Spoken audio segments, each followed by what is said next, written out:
If you can, that's it. Great.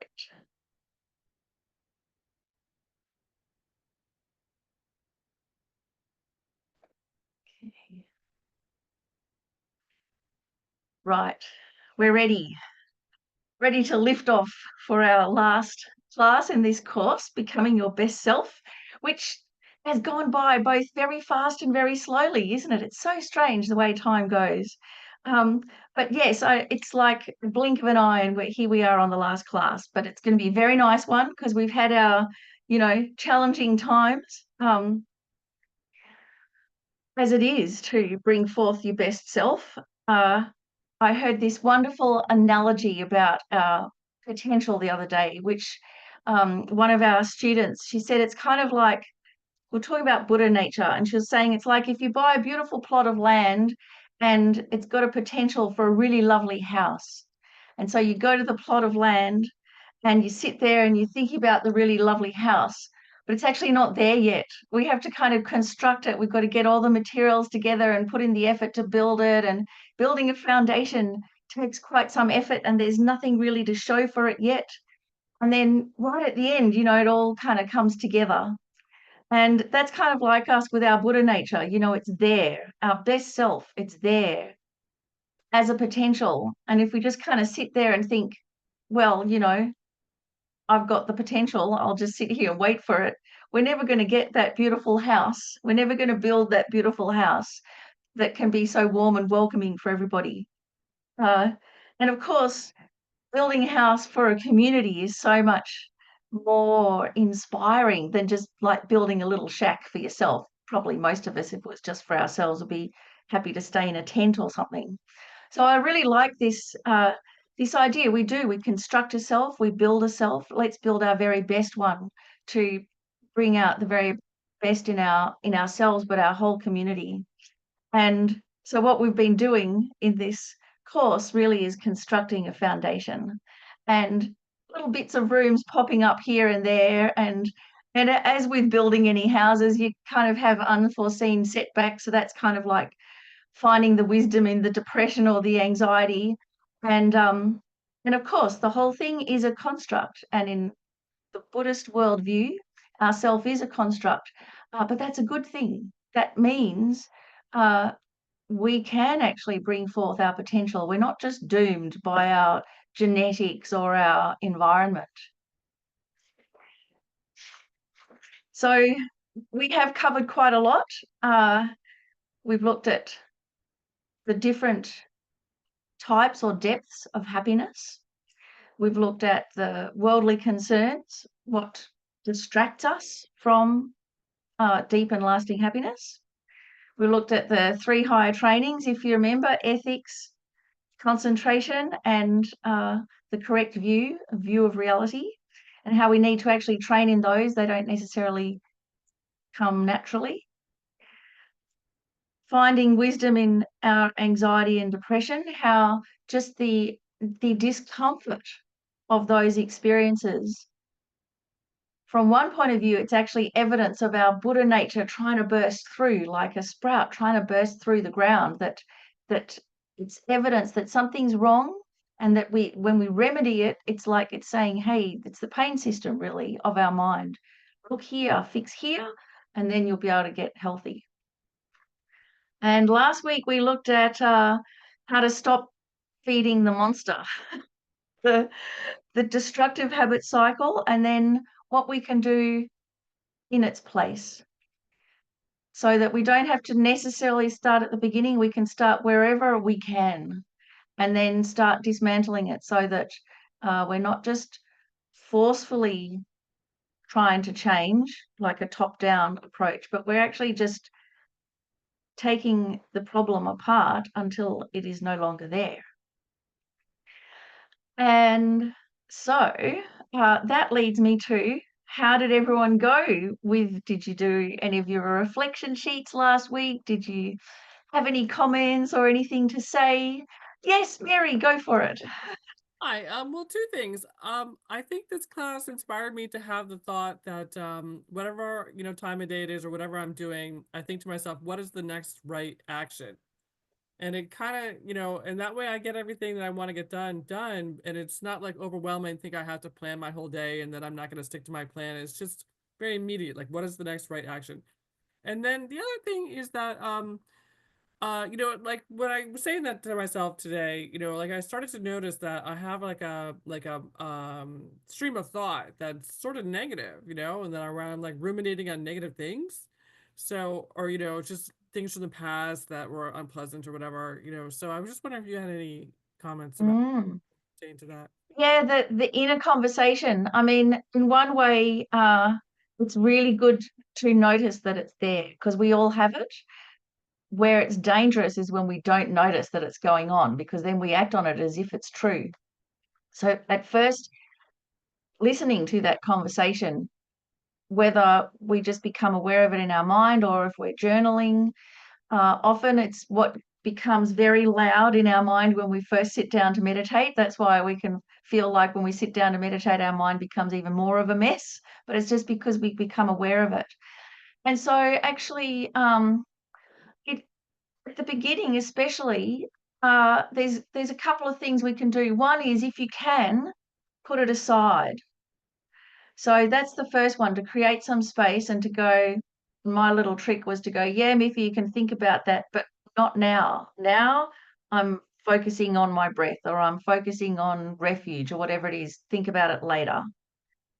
And so it's good to try and, like in that habit cycle, to try and actually create some space and have some discipline to do that. But if you can't, if it's already happening, if it's really got you in its grip, then trying to put it aside, it's just not going to work. So then you work with it. And so then you dive in. But instead of diving into ruminating, which is that kind of automatic thing that goes around and around with the same thing, getting deeper and deeper, dive in and start questioning. So start asking questions and in a creative way almost. Maybe like if you're talking to a kid, if you're going to make a play about it, or, what kind of character is it? What's it saying? Uh, kind of, if you're an absurdist writer, how would the trajectory go? So you go with the momentum of it, but you bring this sense of awareness to it where you start questioning, and that's where you'll find the wisdom in it.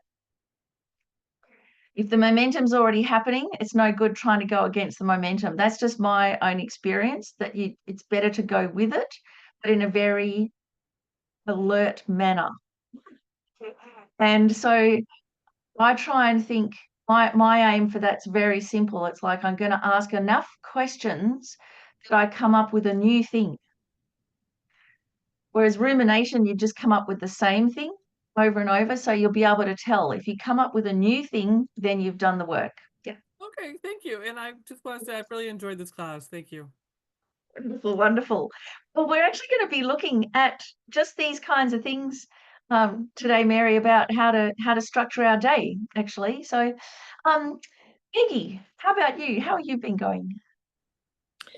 Um, just a couple things. I wanted to say that I've learned so much from you. Not just in this class, but the anxiety. I took the anxiety depression. And one of the things that I really identify with what Mary just said about ruminating on negatives and that what your negative thought process is.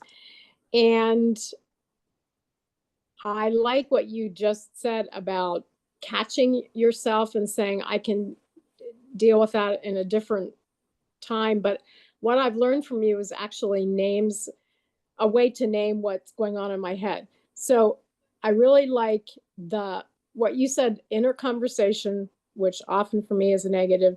This week I've tried really hard to say when something comes up, and it's usually about relationships, past relationships, and them being toxic. So when that comes up in my head, and there's no reason for it to come up in my head, really. I've been saying bad habits. So I like the fact that there's actually a name for that, because, and also one of the questions was the things that you worry about most, stress over. And I realized it's what you taught us is impermanence. And I worry about having to move, about having people die in my life, having my routines, and how I'm attached to certain things. So I like the fact that I've got names for all these things now. Yeah. And that really helps me in my head. And I mean, impermanence, it's a legit thing to worry over. See, this is the thing, but we just don't know how to worry over it properly because, Exactly. impermanence and uncertainty, like, subtle impermanence, they constantly gnaw away at us. And it's one of the great sufferings of a human being is uncertainty. And so what we do is we take a really short-term approach, which is we don't want to feel uncertainty. And like that is a losing game, isn't it? Like it's always going to be there. But what do we need to work on, or what do we need to understand or recognize in order to feel okay with uncertainty? Mm-hmm.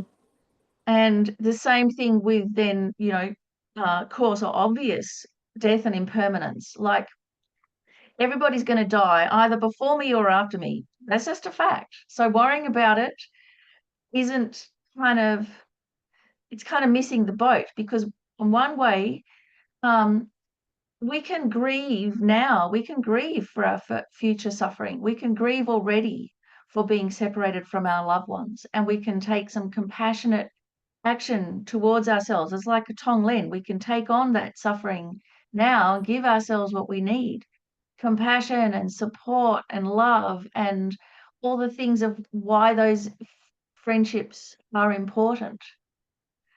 So, and if we have the courage to do that now, then when it happens, we're not going to go to pieces. We're going to be in the moment. We're going to be able to do it gracefully. We're going to be able to actually love our loved ones as they die.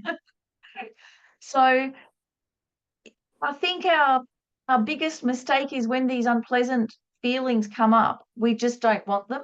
And that's the big mistake. So Mm-hmm. they're unpleasant feelings, and we have to have some compassion towards ourselves because they're hurting. And so if we have that, that kind of keeps the door open, and it keeps us open to actually find what's the real wisdom in these feelings, because there is wisdom in there. There's definite wisdom and anxiety about change and death and impermanence for sure. And we have to come to grips with it. Otherwise, things change, death happens, and we go to pieces and we blow it. Mm-hmm. And, as we know, often death and impermanence, it brings out the worst in people. It doesn't necessarily bring out the Mm-hmm. best in people. Mm-hmm.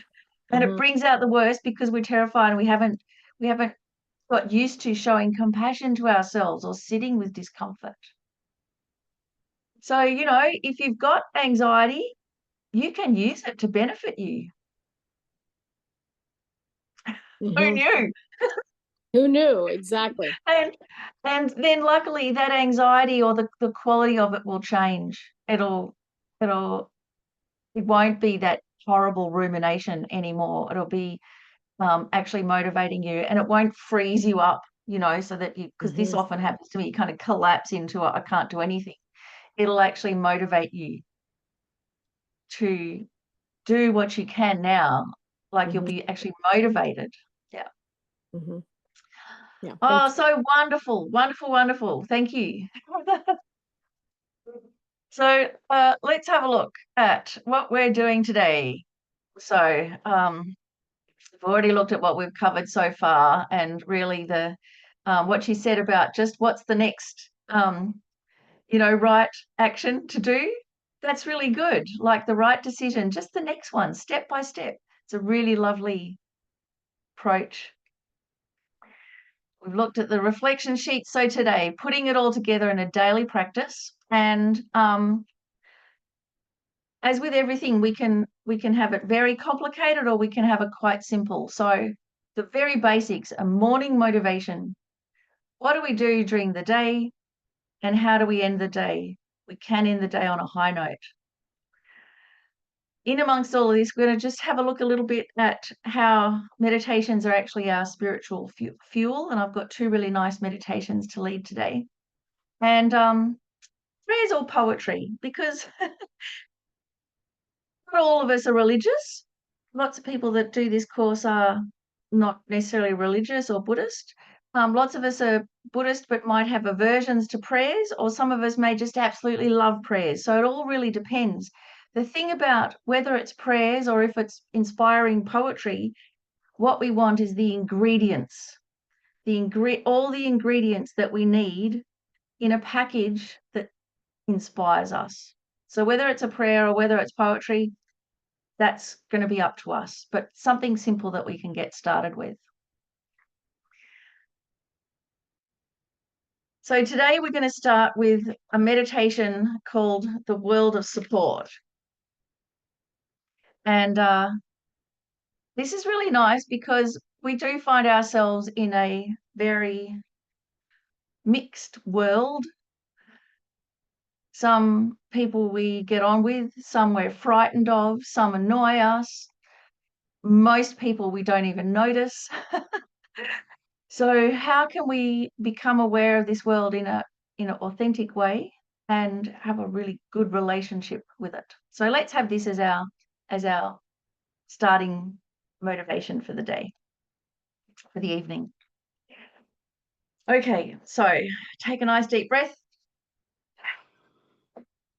Let out any stale air from the lungs.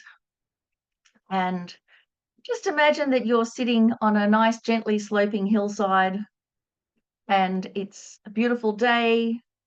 It's calm and clear, almost like you're having a picnic. And on either side of you, surrounding you on either side, are all the people that have supported you and looked after you in your life. So generally, if it's been our mother and our father, imagine your mother on your left, your father on the right. Imagine them in good health, really happy and comfortable to be there. Feel how good it is to be with them, how warmly you feel towards them, that sense of refuge and protection, how you naturally wish them the best. So it may not actually be your biological father or mother, but those people that have had that caregiving role for you. And that real good-heartedness that you feel towards them, feel it as warmth at your heart that flows through your body and out towards them. Just naturally radiates towards them.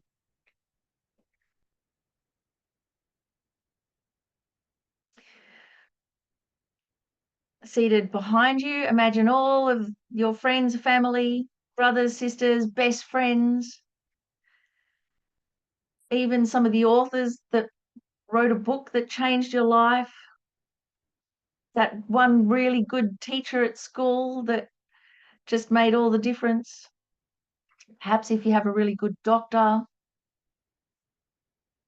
So feel how literally they have your back, and feel the warmth in your heart growing stronger and radiating out towards all of them.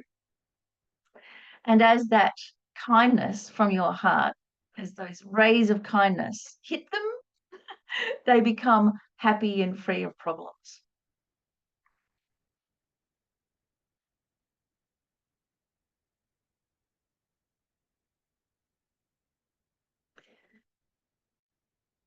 And then imagine on this hillside, sitting in front of you, kind of at your feet there, are the people that have challenged you to grow.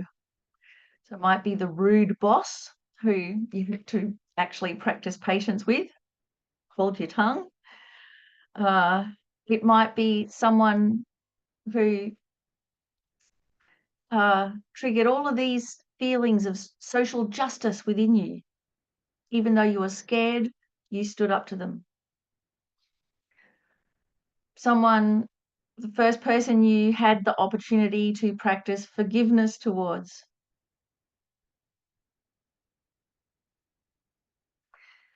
So feel that warmth in your heart also flow towards them, and as it does, it frees them of their negativity. And they transform before your eyes. Their negativities fall away from them like a crusty shell. Their natural goodness is liberated.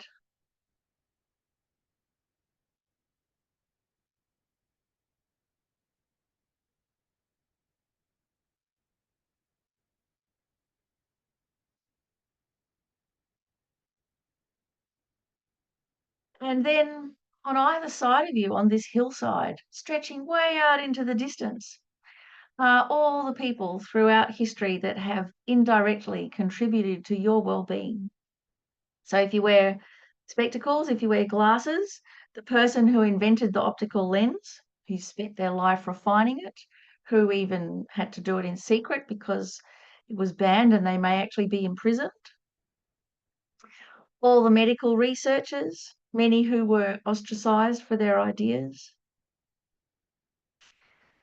All the people that worked in agriculture, backbreaking work, to be able to develop a whole food system.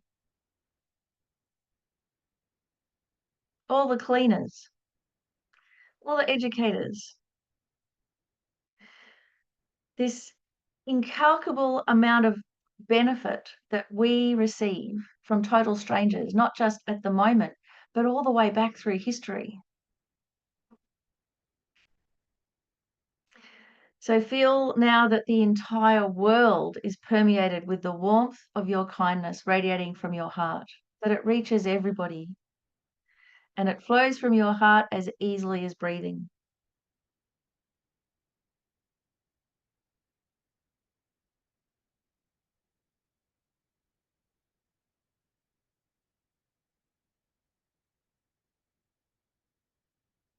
So as you're breathing, feel as you breathe out, all of the kindness and warmth flows from your heart to all living beings. And then as you breathe in, this kindness and energy flows back into you in great waves of light that absorbs into your heart. Breathe in this warmth and strength. Breathe out warmth and kindness.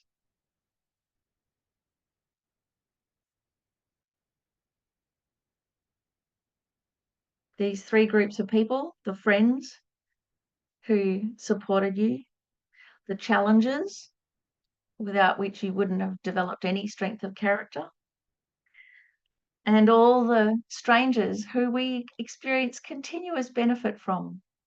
This is a real whole world of support.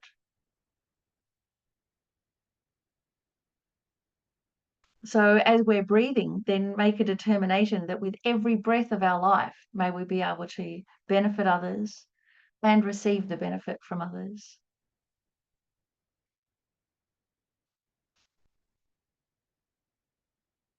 And so then you can gently bring your focus back to the room.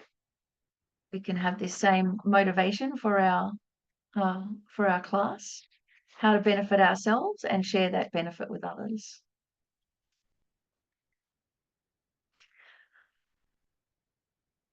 So that's it's a variation on the friend enemy stranger meditation, and I really like it because you can stay authentic. It's not like you straight away change your enemies into your friends, but you just see what the situation is and work with it. Okay, so how we can actually make sure that we harness all the power and energy of our day. So there is this saying with the lamas, you know, something goes really well, they say, it was good from the beginning, in the middle, and at the end. And that's like the highest compliment that you can give anybody, especially if some teachings went well, if a center's hosting the teachings. If they say this, good at the beginning, the middle, and the end, you can go, whew, we did okay. But this is how we can do our day as well. So it's kind of like you bookend the day. And how you do it, I mean, there are different formulas for what we do as Buddhists, but really we've got to personalize it. You have to personalize it, just like a fitness program. If you go to the gym, there is a program that you do, but not everybody does the same thing. And it depends if you're recovering from an illness or if you're already quite fit. What you're going to be doing is going to be quite different, and how you approach it's going to be quite different. So the same thing with a way of making our life meaningful as a Buddhist, we have to personalize it and keep in mind our context. how much energy we have at the time, what our current problems and issues are, what our current strengths are, what the advice from our guru is. All of this, we put it together. We've got to get the real essential elements and recognize them, and then we can concertina the time. So we get the basic. This is the very minimum that I have to do every day. For instance, my very minimum is to take refuge 6 times. So to say the refuge prayer, any refuge prayer, the 4-line one, the 2-line one, or the 1-line one, to say it 6 times in the day. That's one of my bare basics. I've got a couple of other sadhana commitments that I have to do every day, but I've also been told that the commitment is to actually recite it. It's not necessarily to meditate on it. If you get to meditate on it, great. But if you've got no space in your mind to meditate it, at least read it through. Even if the quality is terrible, you at least have the continuation each day. So you can concertina the time. You have your bare minimum, but you try and do much more than that. So, of course, I try and do more refuge prayers every day, and I try and pause in various parts of my meditation to meditate on it. But I know if everything goes pear-shaped, then this is the minimum that I do. And the third thing with it is courage to make it bigger. So meaning, don't just do it for yourself, because if our motivation to do any form of daily practice or meditation is just because we've got to get our life together, or we feel terrible and we've got to find some peace of mind or something, that is not enough. We will fall off the wagon, and we will fall off the wagon once we start feeling better, ironically. So what keeps us on the wagon and what keeps our practice going is that we're doing it for others. So we make it bigger, we make it altruistic. We're doing it for our family, for our friends. Even more important, we're doing it for our enemies. We're doing it for all the troublemakers so that we can actually help the situation. We're doing it for all sentient beings. So that'll keep us on the practice. So have courage. So how to actually get this started? The very basics for your morning motivation. I mean, it's great to have a nice formal practice and to have prayers or poetry or something like that. But the very basic thing, and the thing we can't miss out, is that as you're opening your eyes, you pause. As you're waking up, you pause. And it's that special moment where you're just coming to consciousness. So you're arising out of sleep, but it's before all of your conceptions have arisen. It's before all of your naming of this and that, and this is what I got to do, and that's what I got to do. So you're alert, but it's very spacious, and it's before you've concretized everything down to its label. As you're doing that, you wake up, you pause, and you recognize the clarity of your nature, and you recognize it consciously, and you stay with it. Very fine, very subtle. And then the moment that you find yourself about to collapse into conceptuality, then you say your bodhicitta prayer, your motivation for the day, your altruistic intention. So that becomes the habit. So that the moment you fall into conceptuality, it's not like, oh God, I've got to pay the bills today. It's, I've got to become a Buddha for the benefit of all sentient beings. That becomes your go-to. So that's a minimum. We can all do that. Then if you've got a formal sitting meditation, fantastic. My formal sitting meditation is in bed. I never sit there cross-legged in front of an altar. I'm there. It's scandalous. I think there's even a thing in the Buddhist literature where it says, oh, those people that sit in bed with their legs stretched out. And I'm like, oh, that's me.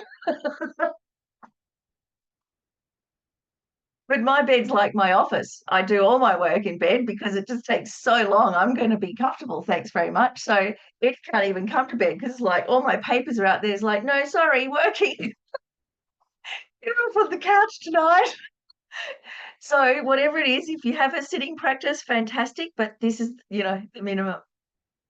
The other thing that we can do is use a habit that we already have to hitchhike onto.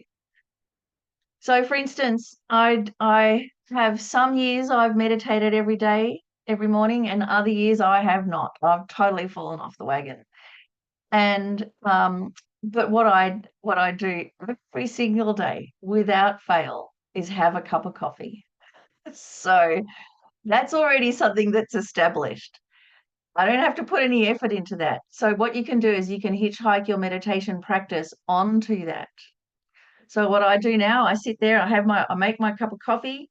I kind of, the first thoughts of the day are often people or classes that I've been thinking about, and I have a new thought about them. So as I'm making the coffee, I just let them settle and try and catch them.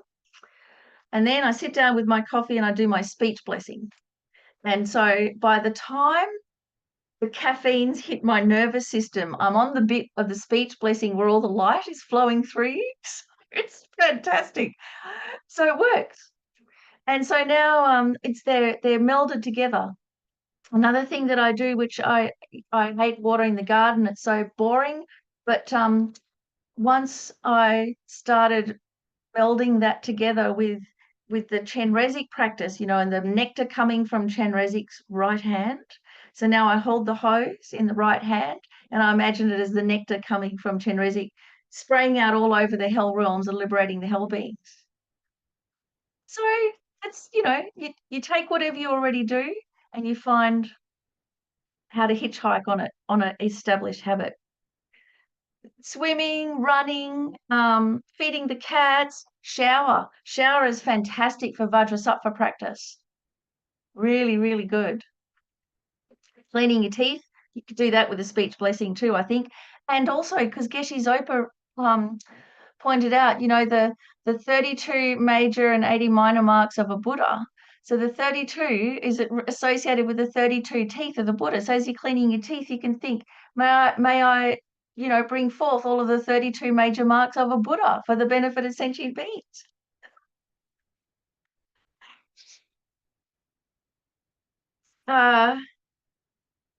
Then during the day, because mostly during the day we're out and about, you pay most attention to your actions and your speech, your communication.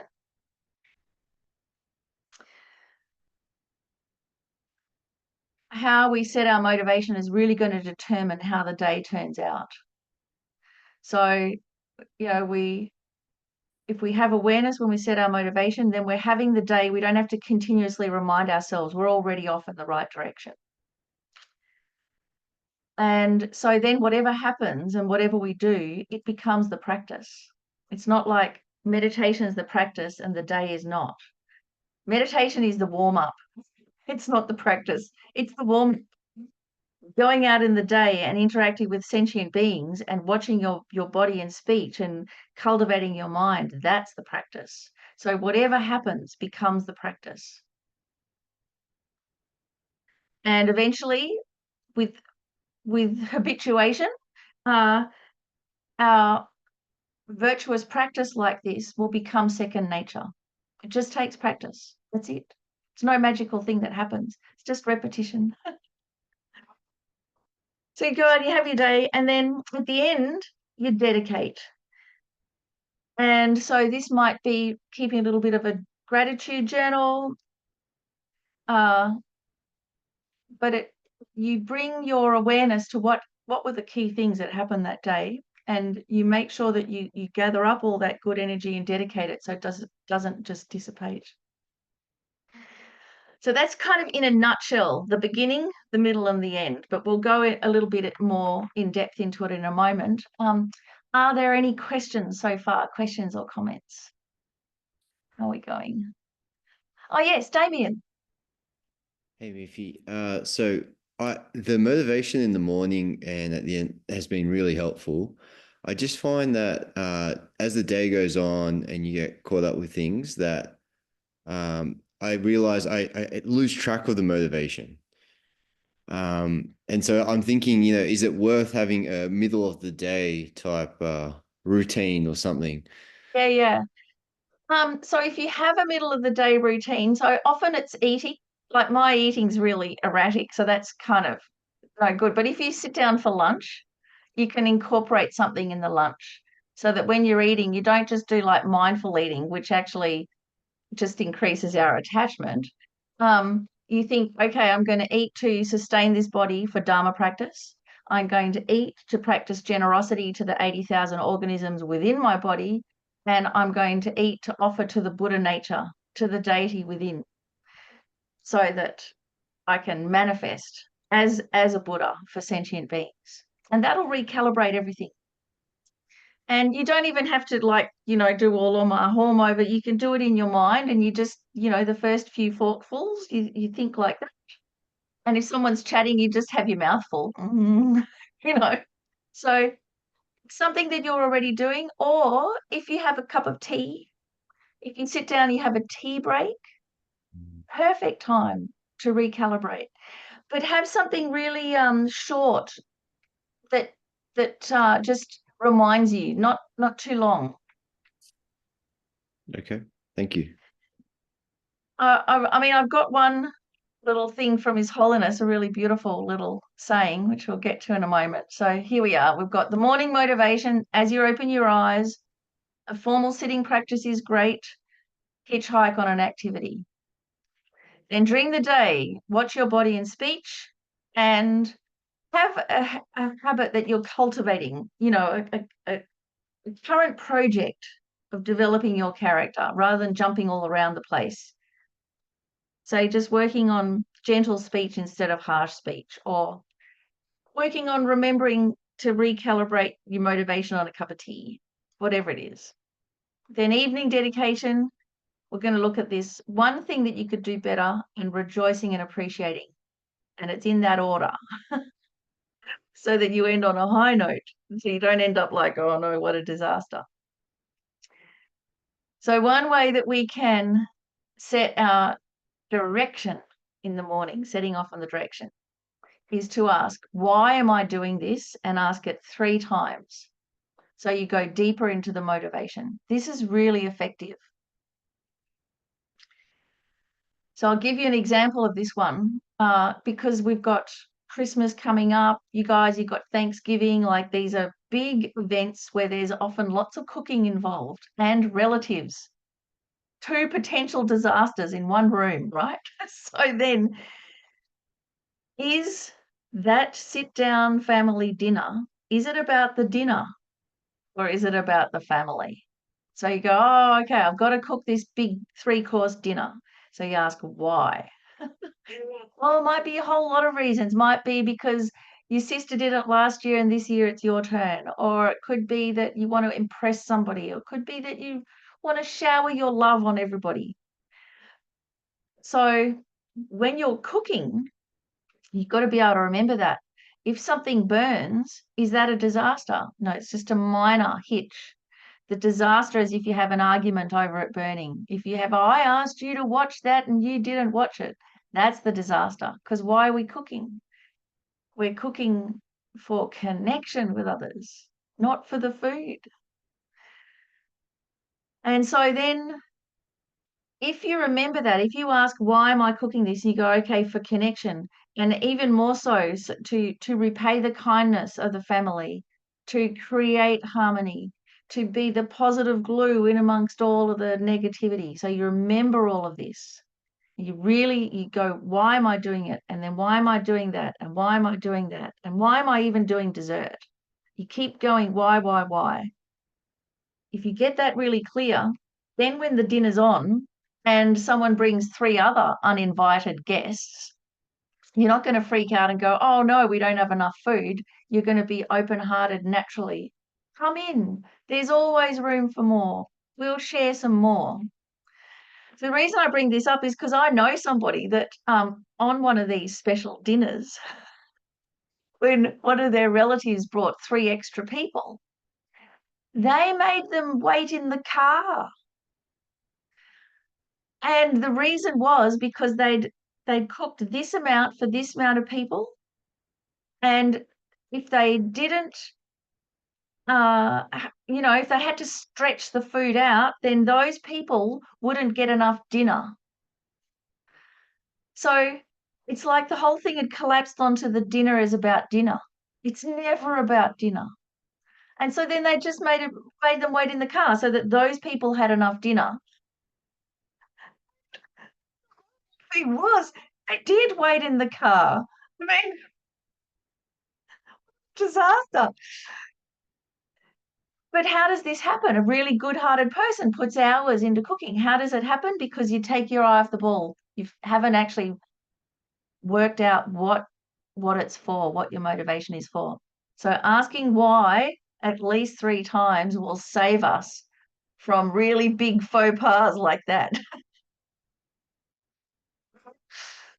Okay, so then who are your people? Who are you living for is another one. So when we're anxious, we go through our anxiety for all the anxious people. We're going to do it for our people. When we're depressed, we're going to do it for our people. When we're shy, we're going to go through this shyness for our people who are also shy. And that really makes all the difference. So of course, then we extend it out to all people after that. But you start where you are with your own sense of connection. And then because it's for someone bigger than just us, we're not going to fall off the wagon.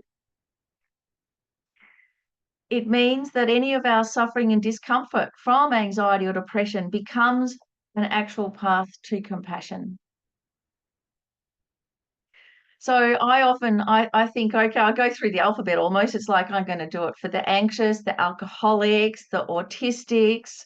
I'm going to do it for the ADHD, for the bereaved, for the berated, for the confused. You just go on and then more and more and more till you've got everybody in there and you're happy to go through whatever for them. And the other thing, of course, is to connect with your support, which is in Buddhism, it's the Buddha, our root guru. It's our precious teachers, His Holiness the Dalai Lama, Lama Zopa Rinpoche, Geshe Zopa, everybody, Venerable Rabina. These are our spiritual family tree. We forget that that all these precious beings are there to help us. We forget that they're there to help us. In fact, they love us more than we love ourselves. So we can relax and rely on them. So here His Holiness said, whenever possible, I will show kindness. It is always possible. So that's a great thing. If you're having your cup of tea or your can of Coke or whatever it is, Coke, kindness, just say that to yourself as you're slurping that first wonderful sip of Coke. Whenever possible, I will show kindness. It is always possible. Because that is the thing that makes the difference. That, if nothing else, that is the thing that matters. It doesn't matter how wise somebody is. If they're not kind, it's not going to make any difference. Kindness is the number one. His Holiness also says, my religion is very simple. My religion is kindness. So throughout the day, if we just remember that, you can't go wrong. Here's a motivation from Lama Yeshe. It's great. What is the purpose of being alive today? It must be something more important than drinking coffee. Today, I will develop bodhicitta, leading to the peaceful path of liberation and full awakening for the benefit of all sentient beings. From this moment on until I go to sleep, I shall stay aware of every action of my body, speech, and mind. Whenever possible, I shall try to help, and at the very least, I will not harm. So even if you just say that last line, wherever possible, I'll try and help, it's the Mahayana motivation. At the very least, I will not harm. Path of non-harm. That's the Hinayana motivation. That's the bare bones, the basics of how to set a motivation. And then you add in anything else, you know, looking after the family. How are we going to help all beings? Well, starting with the ones in front of us, our family. And what's really interesting about this is that it's inclusive. Because if we just start with, I'm going to look after my family today, that's as far as it goes. And if we're just looking after my family and not the other people, we're going to neglect them, or we're even going to harm the ones that are harming my family. You know, if you just start with the small, that's as far as it goes. But if you go, I'm going to benefit all beings, and then including the ones in my house, including the ones in the street, that keeps it real, but it doesn't exclude anybody else. So you're not going to inadvertently harm anybody else. It's really important to do that.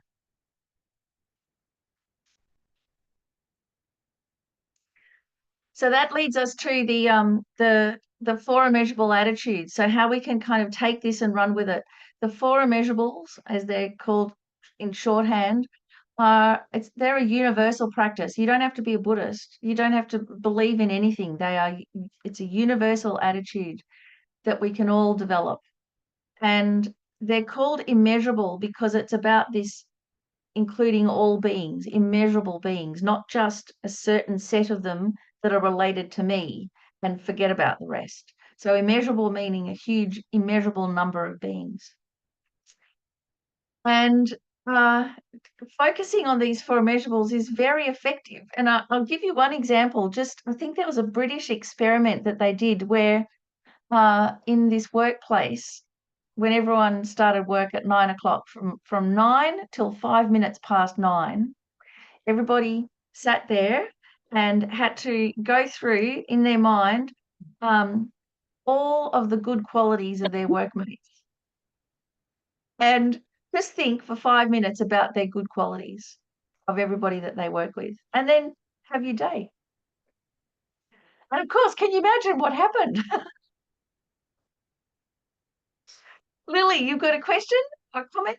No, I had a comment just in the way you're speaking. It's really put a light bulb for me about when you do things to the benefit of all sentient beings.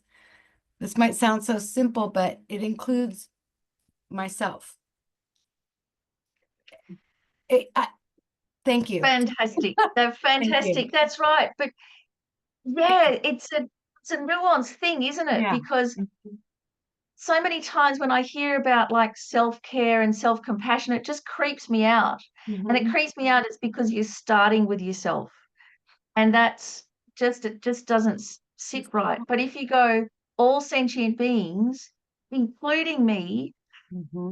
Yeah, it feels really good. Yeah, and I had done it more the opposite of like, yeah, self-care is selfish, but it's in order to, and I'm part of all. It makes me, yeah.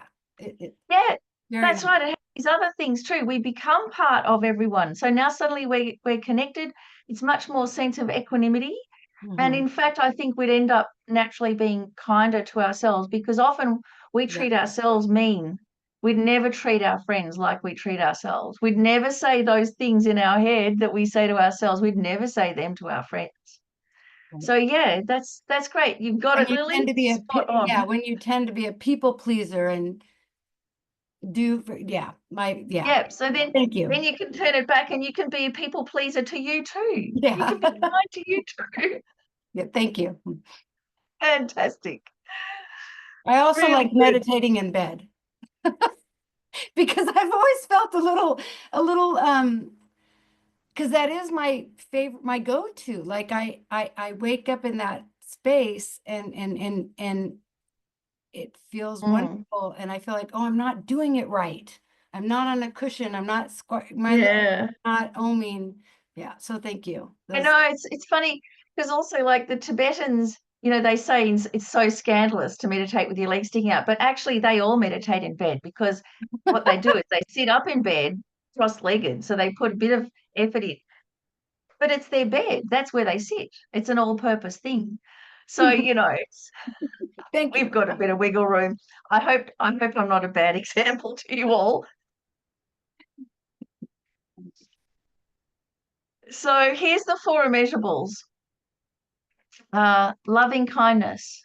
So loving kindness, really simple. Love, wishing others to be happy, wishing everyone, and here it's wishing not just happiness like the happiness that you get, happiness and the causes of happiness. So it's like really wishing that people had everything that they need to become happy. So it includes all the physical things, all the health, all the education, but also includes safety and peace of mind and a peaceful heart, all of those things. Loving kindness is a really lovely meditation because it feels good. So it's a good one to start on. And you try and extend it out like we did with that world of support to everybody. The 3 types of relationships we have, those close to us, those we push away, and the ones we don't notice. Then compassion. So compassion is the wish for people to be free of suffering, and not just free of suffering like being a first responder in an ambulance or a vet or something like that. It's to be free of suffering and all of its causes, which is those disturbing emotions that cause us to act badly, that then that karma comes back on us as horrible experiences. So it's more than just empathy. It's more than just wishing people to be free of overt suffering, but actually of the all-pervasive compounded suffering of that samsara experience, cause and effect over and over. So wishing them to be free. And of course, Lily and Peggy, wishing yourself to be free too. You're in there. This contemplation on compassion, we've got to be a little bit careful about, because when we meditate on compassion, we're looking at suffering, and we normally recoil from suffering. So you have to take it from that spot of empathy and turn it into compassion. So empathy is the feeling, and compassion now is the wish to do something about it. Big difference. One goes from feeling it, affective, then compassion's actually an activity. It's an activity of the mind, and that then we can physically express if we can. If you're really depressed, don't start on the compassion one. Start on the loving kindness one. Joyousness, the wish for actual genuine happiness to continue, rejoicing in the good qualities of others, rejoicing in the good fortune of others, rejoicing in your own efforts. This is also really, it's a really powerful and happiness-making meditation. And it doubles your merit. All you have to do is think about all the good things other people do. If you feel good about it, you accumulate some of their merit without even having to get out of bed. Oh my God. I mean, it's the most fantastic practice. Joyfulness, joyousness, rejoicing. And equanimity. That wish that oneself and all others can be free of bias or favoritism. That we don't hold some close and others distant, that we don't neglect others. That's at least the beginning of the equanimity. It can go much deeper than that. We can go to an equanimity between caring as much for others as we do for ourselves. There's also equanimity about our experience of emotions as we go up and down. So these 4 immeasurables are worth meditating on, regardless whether we're religious or not. If we develop these, we'd have a flourishing world. We'd have the end of war. And if we start meditating on these, we can become part of creating harmony, and certainly stop being part of the problem, start being part of the solution. So this is a way of setting our mind. And you might focus on one more than the other, depending what's going on in your life, but it's really important to have this in your mind at the beginning of the day, because it's got so many of the elements in there. And actually, even more than this, like we do the 4 immeasurables before we do any meditation practice, any puja. Often people come to a puja because someone's sick and they want to pray for them. It's like, that is not enough. It's got to be for everybody, and we've got to adjust our motivation so it is all of these 4 immeasurable attitudes. That's the reason we do a puja, and we have to really meditate until we feel them, and then we do the puja. Otherwise, it's just it's a favoritism activity, or it's a worldly activity. So this is how we calibrate our mind.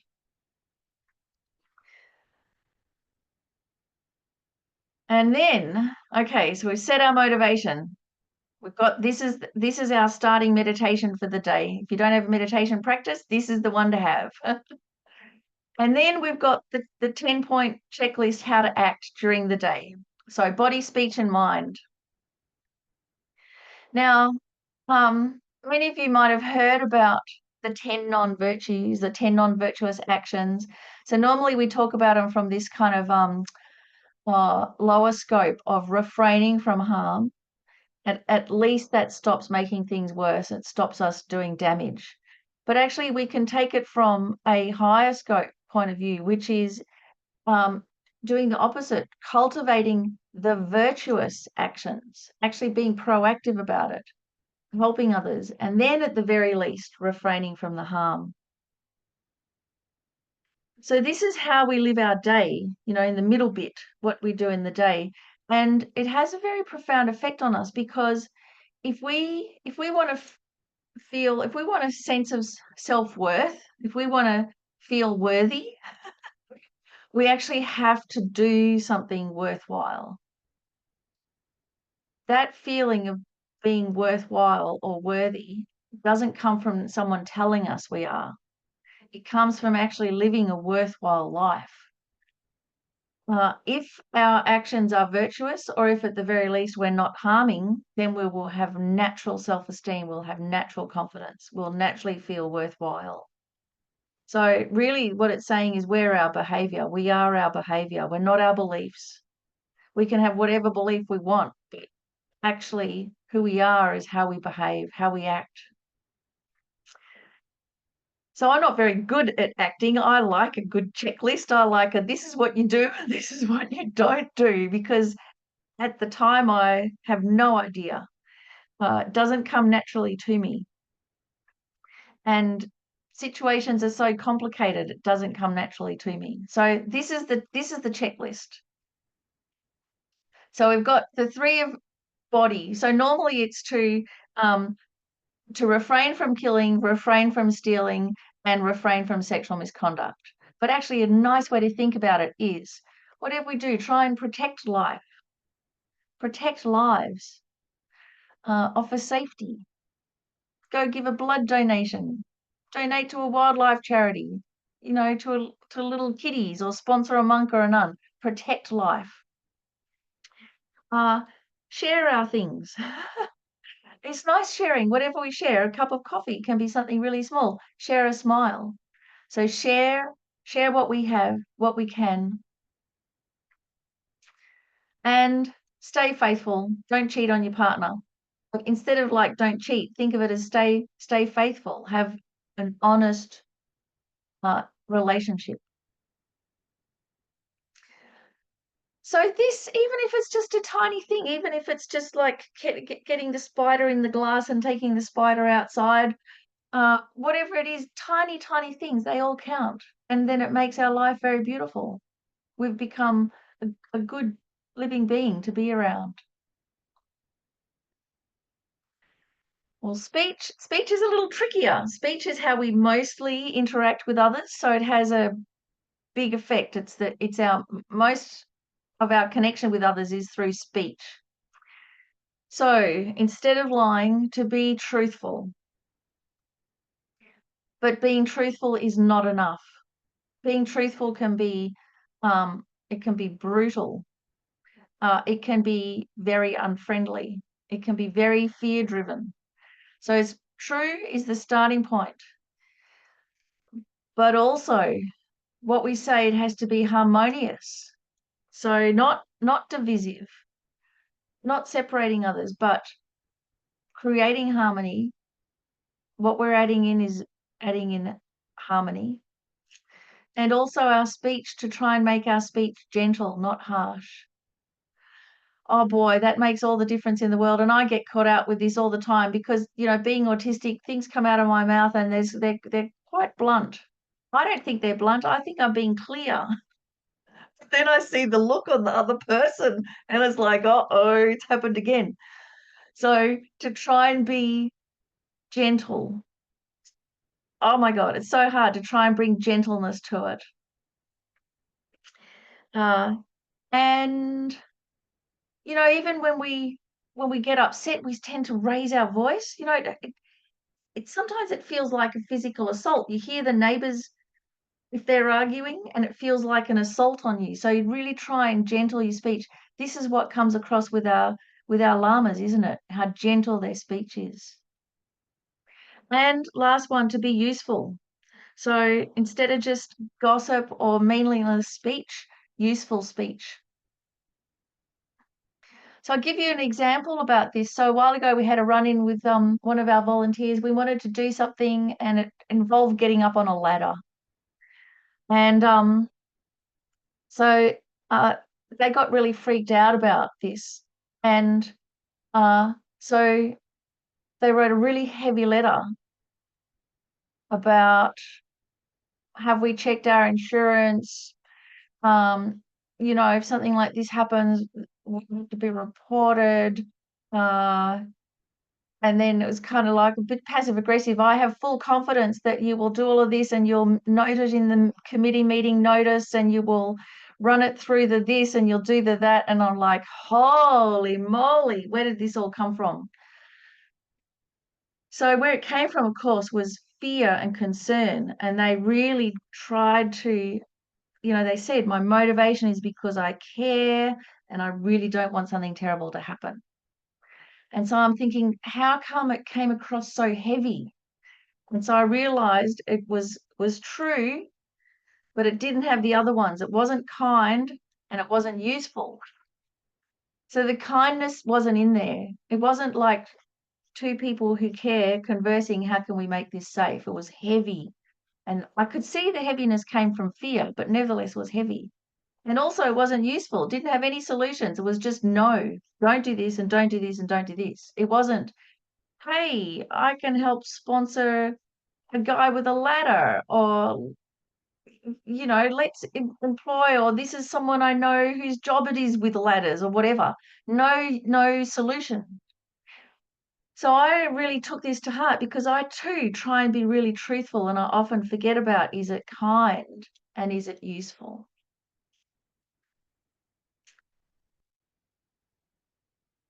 Okay, so that's speech. Boy, it's a tricky one. Oh yeah, Damien. Yeah.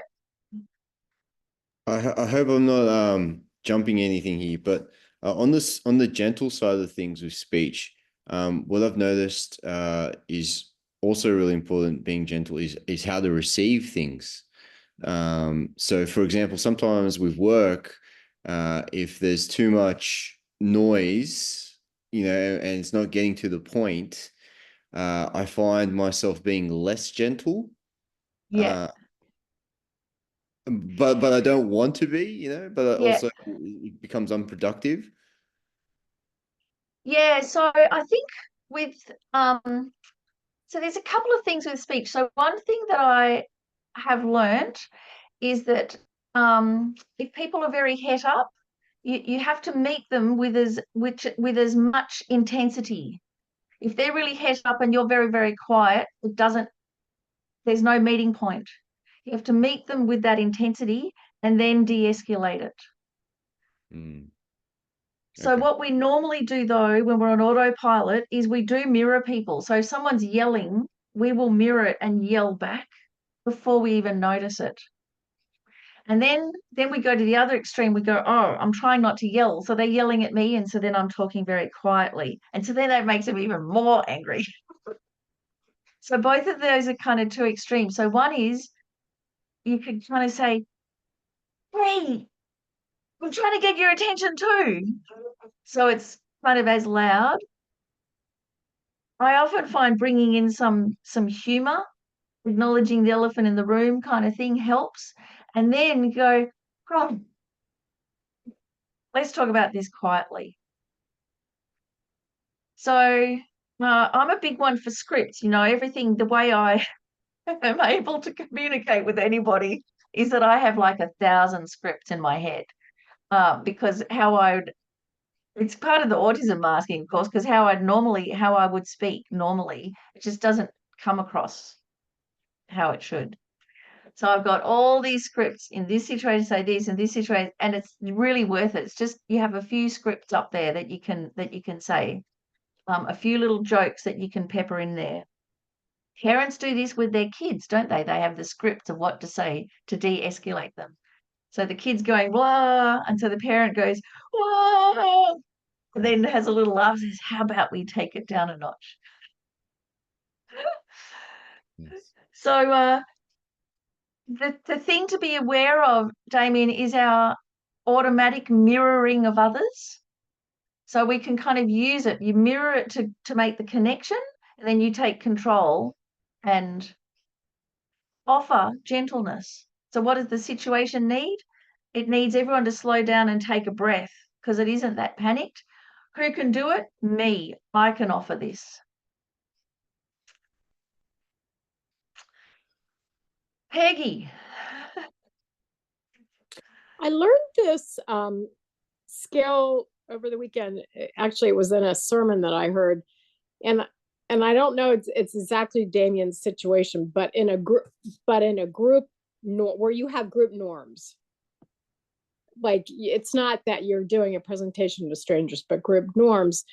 And she called it the ouch and the oops. Have you ever heard that? So if somebody says something to you that is offensive or whatever, you can say ouch, which then gives the other person the chance to say oops. Because often what you say is perceived as rude, or I don't know, but or what the receiver has a different interpretation of what I said than what I meant. So they can say ouch if they heard something I said, and then I can say oops, just realizing that they took it the wrong way. Does that make sense? But that's more in a group situation where you are working with the same people all the time. That's great, Peggy. But I liked that ouch and oops. Yeah, and especially if it becomes like a group shorthand. Yeah, I think that sounds really skillful. Yeah.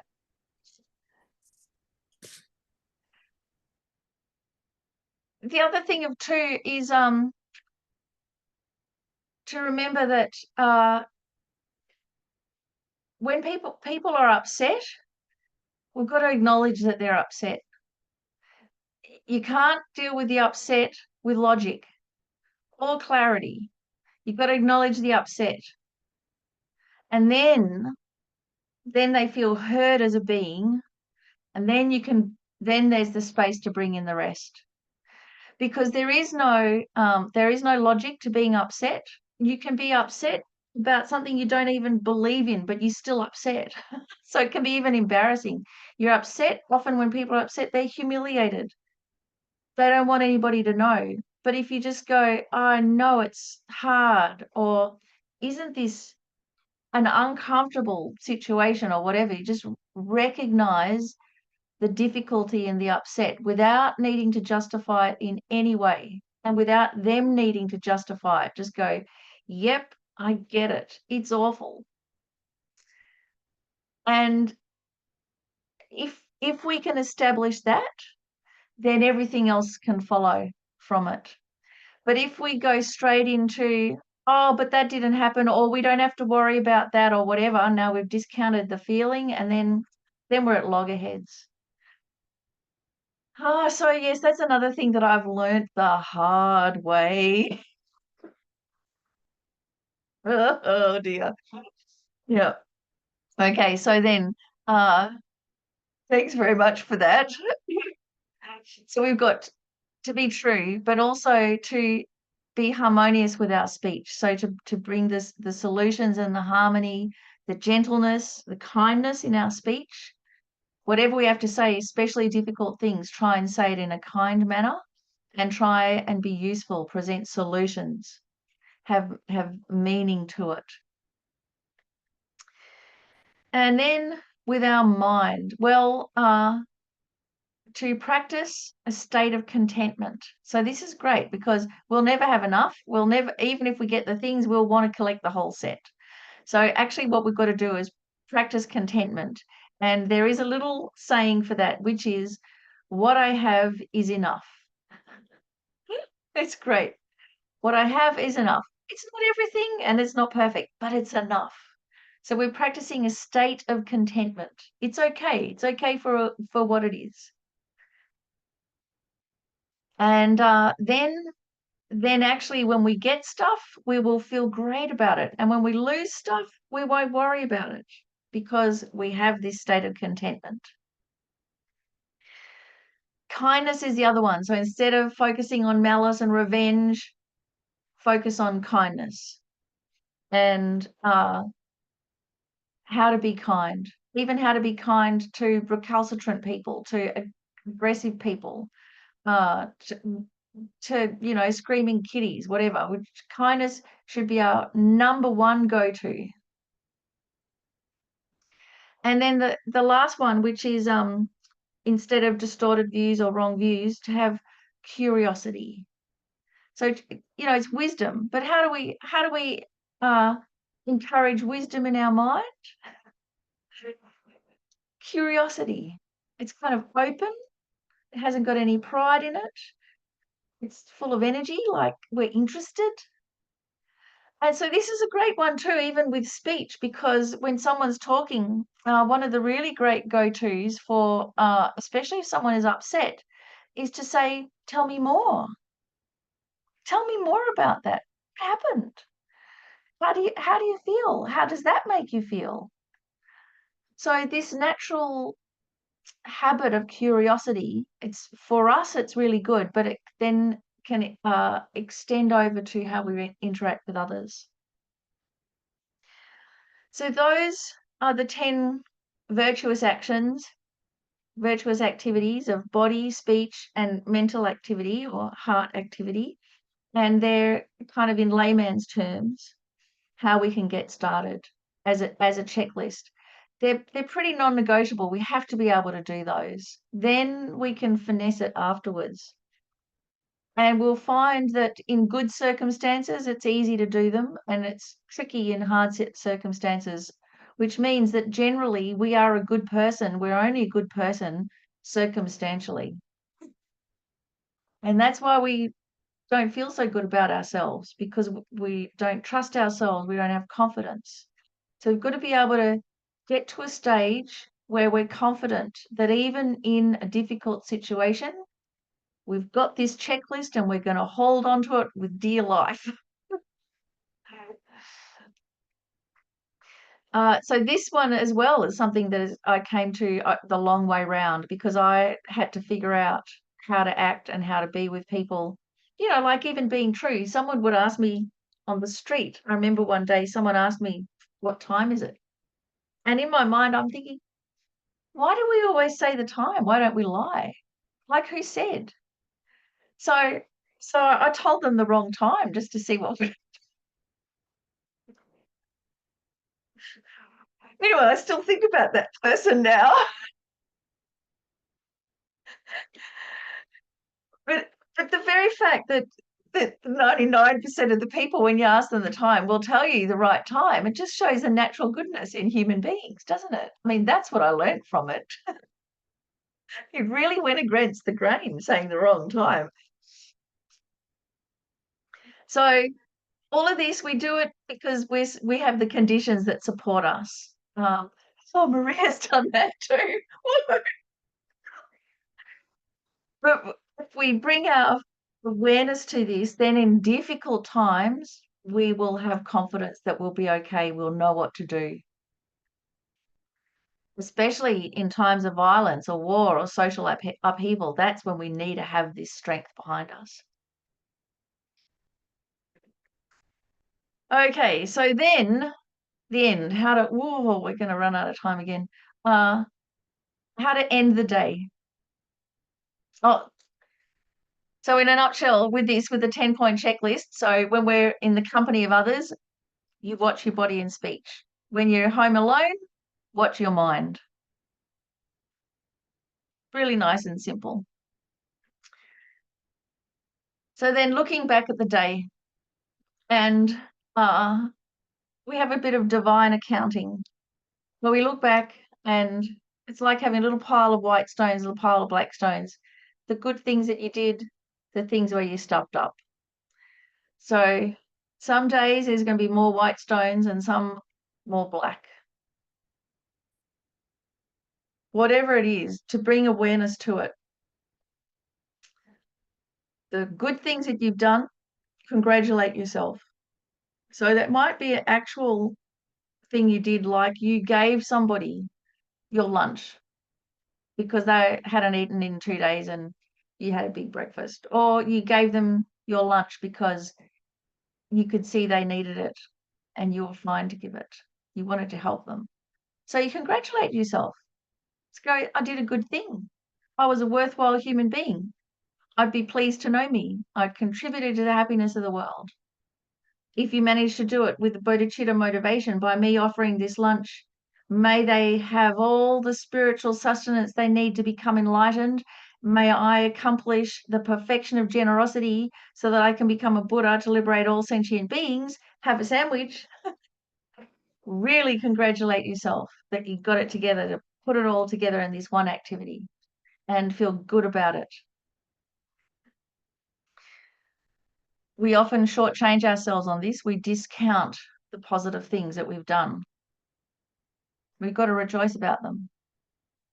And then for the black ones, don't say, I've done a bad thing, therefore I'm a bad person. No, that's not right. You go, okay, these are all the unskillful things I did. Yep, it's a work in progress. And I don't want to suffer and I don't want others to suffer. So what's one thing I could do better? So it's not like you deal with everything all at once.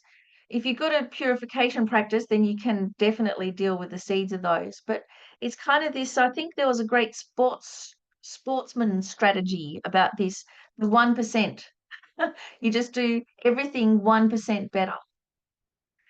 And there was actually some great sports coach that he got some losing team that never got anywhere and no one wanted them.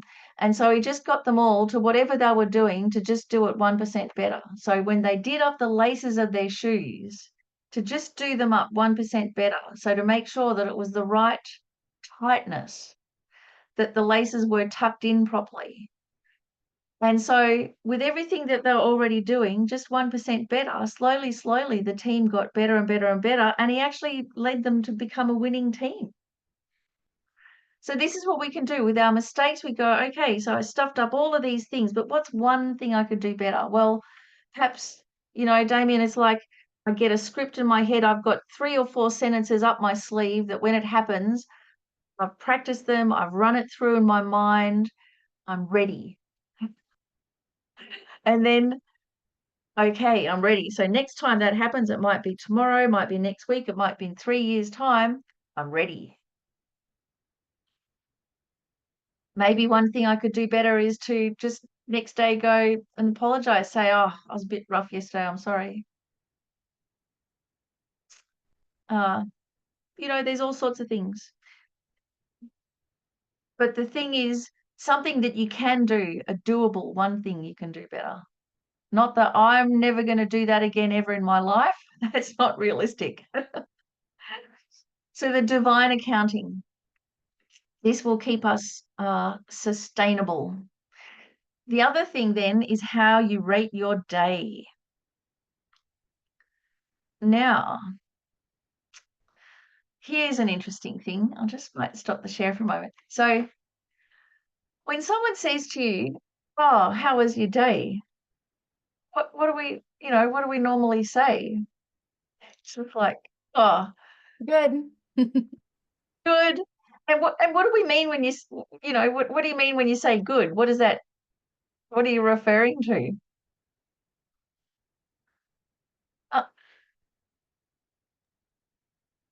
Kind of not much. It's Kind vague. of not much. Kind of vague. And what would make you say, oh, it was a terrible day? Bad things happened. Bad things happen. Yeah. So that's right. That's generally how we are, aren't we? So how we rate our day is usually about whether it was pleasant or unpleasant. Yeah. And sometimes actually it's the same with our meditation. If someone says, how was your meditation? You go, oh, it was great. I loved it. I had a great time. It's really blissful. I concentrate, whatever. Or you say, oh, it was terrible. I had a terrible meditation. But this is interesting too, because it's about whether it was pleasant or whether it was a challenge or overwhelming. But actually, when we're rating our meditation, if the whole time you were completely distracted and you had this epic battle to bring yourself back, oh my God, bring myself back to the breath. And then you're off again. It's like, oh no, what am I doing? Bring it. And at the end of the meditation, you're completely exhausted. It's like, I can't concentrate. Actually, that is a fantastic meditation because the whole time you've been putting in effort. That's a good meditation. And for our day, you might have had a really difficult day and it's like, oh, it's a terrible day. But actually, how would you rate your kindness? How would you rate your patience? How would you rate that you didn't retaliate? If the whole day, you spent the whole day not retaliating, you're probably exhausted. You're probably shocked at what's been going on in your head. But it's a good day because you didn't retaliate. So it was a fantastic day. So this is how we actually have to rate our day, not by if it was fun or not, pleasant or not. We're not rating it on that lower level of happiness on the senses. Was it pleasant or was it a challenge? Was it overwhelming? Recognize how you feel about it. That's important. But don't then judge it as good or bad, because how would you rate your kindness to others? And if you manage to be kind, if you manage to not retaliate, give yourself 5 stars. And then you can be exhausted, but you can be happily exhausted.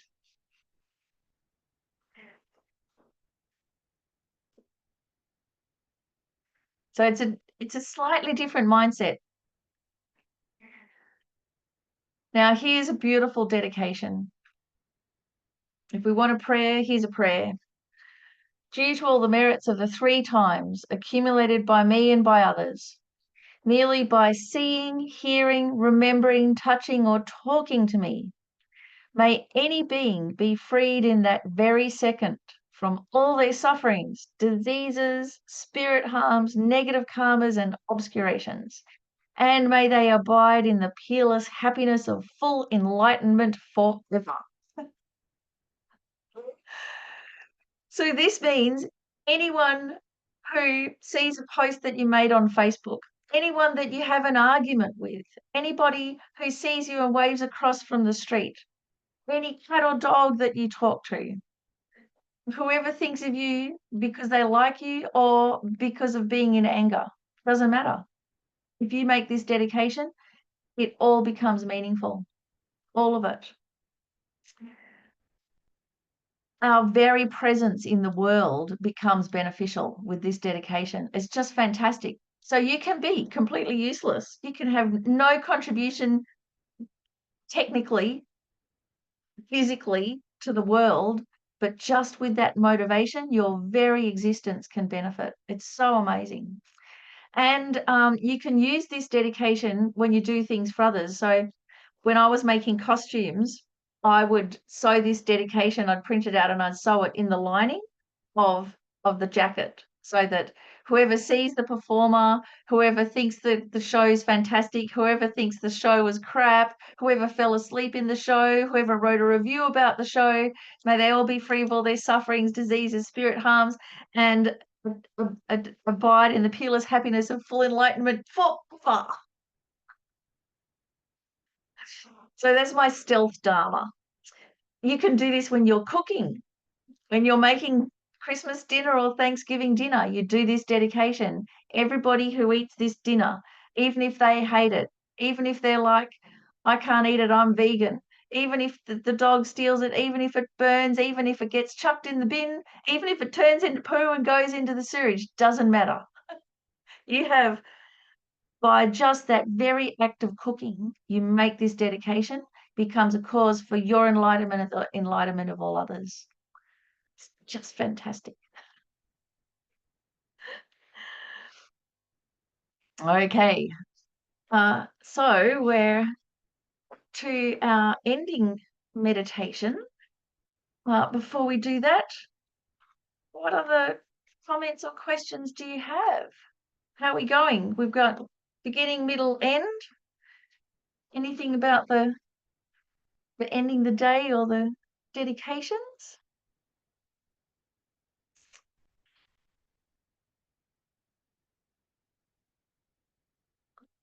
It's probably oh yeah, Damien, yep. Just a quick one on the end there. I was thinking, when you ask, oh, how's your day? And we almost always say good. One of the reasons why I always say, or pretty much always try to say good, is just because I don't want to complain. So I assume that's in line with all of this. It's like not complaining is a good thing. Yeah, so that's in terms of watching our speech, so we're not creating disharmony by saying, oh, it was terrible, because then you start bonding with others through how terrible it is, and so then the only way you make a connection with others is through negativity, and that's just like a downward spiral. So yes, not complaining, but also I get quite disconcerted when someone asks me how my day was. I actually think they want to know how my day was. And so I often answer. And so I try and be skillful in my answer. So I might say, it was a hard day. Or I could say, I actually accomplished something today.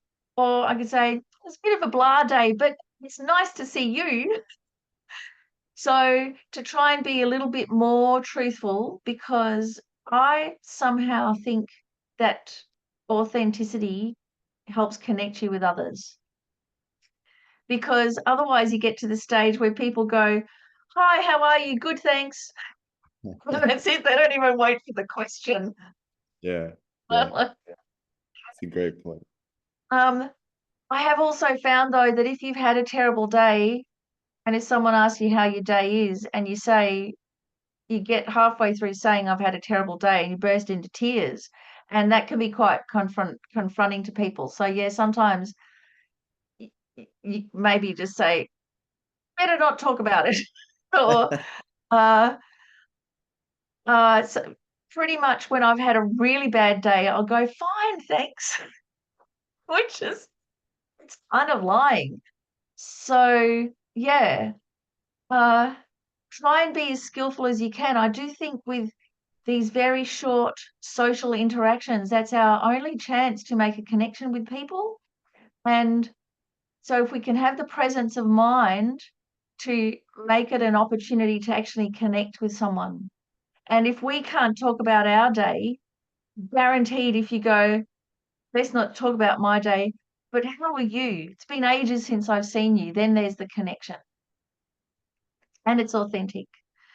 And you probably do need to be able to talk to someone about your terrible day, though, Damien. And that's not complaining. That's debriefing. Okay. Thank you. Yeah, Peggy. Because you want to know your audience too, right? And you don't want, because I think one of the worst things you can do is overshare with people that aren't ready to listen to that, or then it gets weird. That's right. That's right. So again, this attitude of curiosity is what saves us from that. So we give a brief answer and then we ask them, if we're naturally curious, what about you? What happened to you today? And over Thanksgiving or Christmas, oversharing can be a real problem. So you could be a bit more skillful about the question and go, what are 3 surprising things that happened to you this year? You know, so it's not too oversharing, but it's an authentic way of communicating. Or what's something that happened recently that surprised you?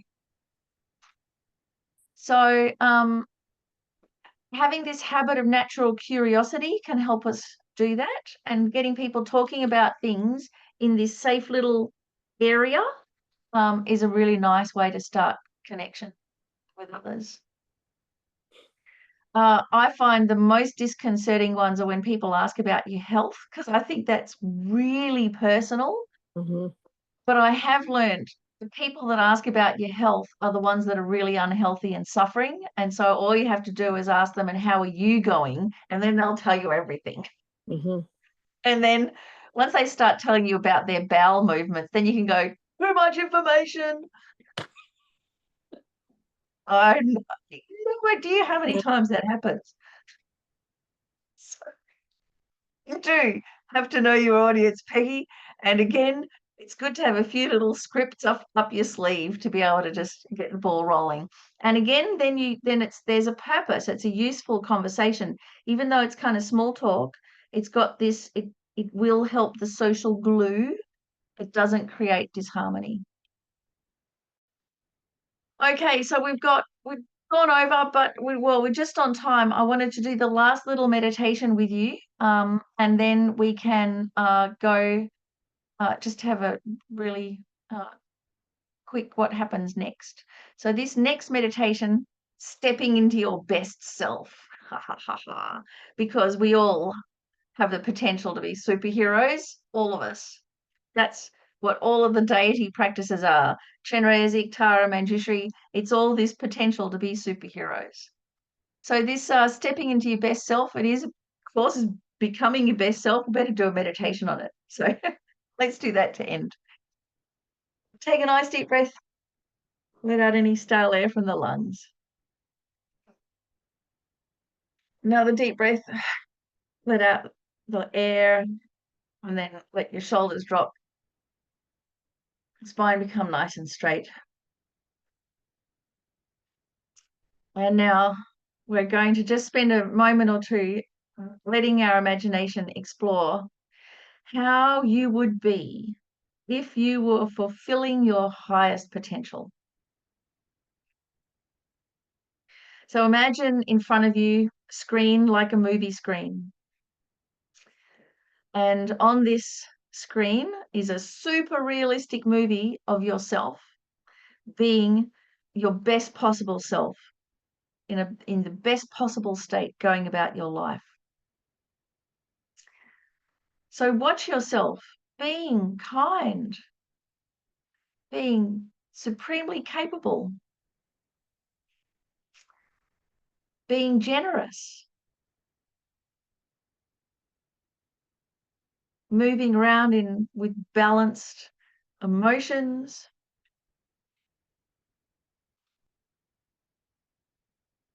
Imagine if you were acting just like the Dalai Lama or your best friend, your mentor. What would they do? And imagine yourself being just like that.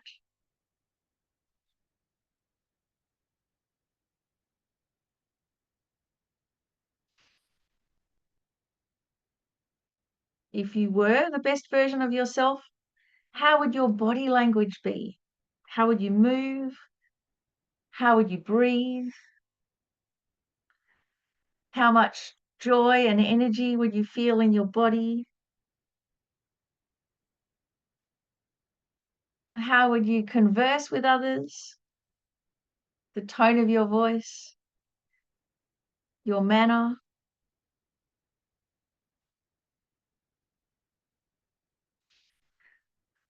What kinds of positive thoughts would fill your head?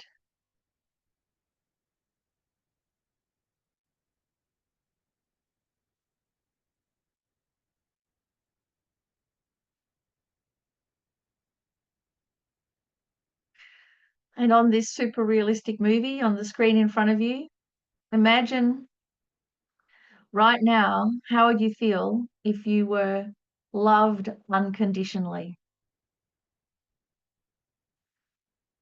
If you were full of energy, if you'd overcome all of the inner, outer, and secret obstacles.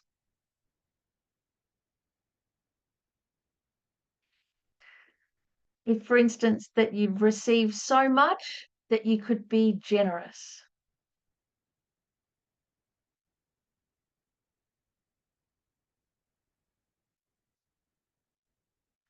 And so now, gently float over to yourself in that movie and kind of align with that image in the movie and see and hear and feel everything from within your best self, from within this wonderful feeling.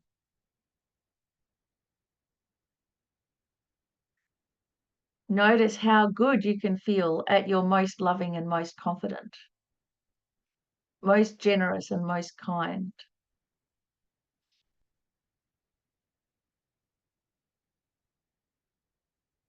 And really enjoy exploring how good this feels.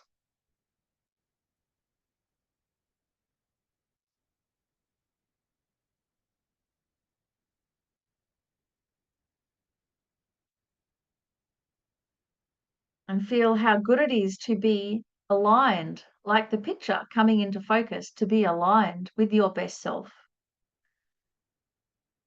Notice the balance of both peacefulness and energy that you now have.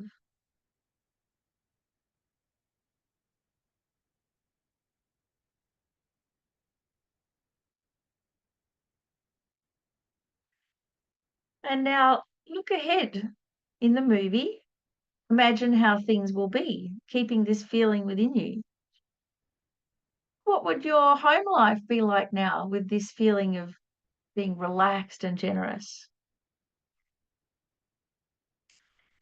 How would you feel as you wake up in the morning? How would work be different when you feel comfortable and balanced and capable?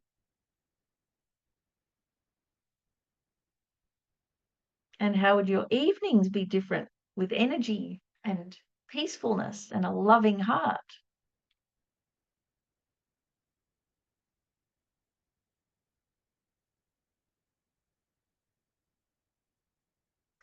So looking ahead to the ordinary situations that we'll encounter in the next weeks and months, but from this extraordinary point of view, and imagine how they'll be when you're transformed by this inner balance.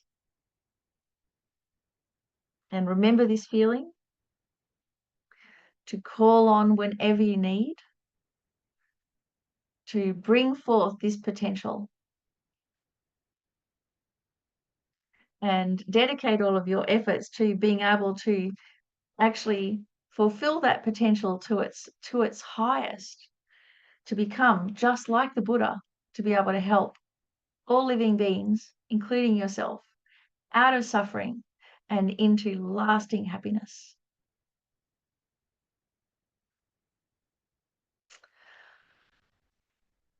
And then take another deep breath, bring your focus back. So we've covered a huge amount in this course.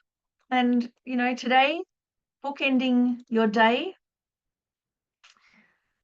making sure that we bring some kind of awareness to the beginning and the end, and then the middle will be good. Becoming our best self means that your life will become highly meaningful and worthwhile. And when that happens, then you'll feel good. That's the order that it goes in. And to be courageous, to go big, including all the living beings, to do it for others, that is actually what gives us energy. And the others includes ourselves. And to have that whole world of support, remember there is that world of support to draw on. If we can become our best self, then we can help the planet, then we can be useful, then we can help others. We've got to come from this position of strength, and this position of strength is realistic. It's based on something, this actual potential that we have, and bringing it to the fore. So the homework, well, there's some still more reflection sheets. Please give some feedback to Learn a Medicine Buddha, because it's always good to hear how you went and why. It's always really helpful if you're organizing the program to find out how you found the course. I've put together all the meditations that we've done so that you can do them whenever you like. There's like 14 of them, some short, some longer. What's coming up? Well, who knows what's coming up, but I can tell you what, just keep showing up to class. That's all you have to do. If you just show up, everything else will fall into place. Doesn't matter what your state of mind is, just show up and you'll feel better at the end of it. That's guaranteed. And keep your reflection sheets for next time. Keep them, even if you don't ever do the course again. It is really great in about 6 months or a year to look back on those reflection sheets and see how you've changed. It's such a kick to be able to have concrete proof. Oh my gosh, look at me then and look at me now. I'm actually getting somewhere. It gives you a real boost. So thank you so much for having me, and all the very best. Thank you. Thanks, Thank you. everyone. Thank you. Thanks, Miffi. Thank you. Fantastic. And I think I'm booked in at your wonderful centre to lead some more classes next year, so we might see each other again. Hey, let's hope. Amazing. Fantastic. Really Bye. good. Yeah. Thank you.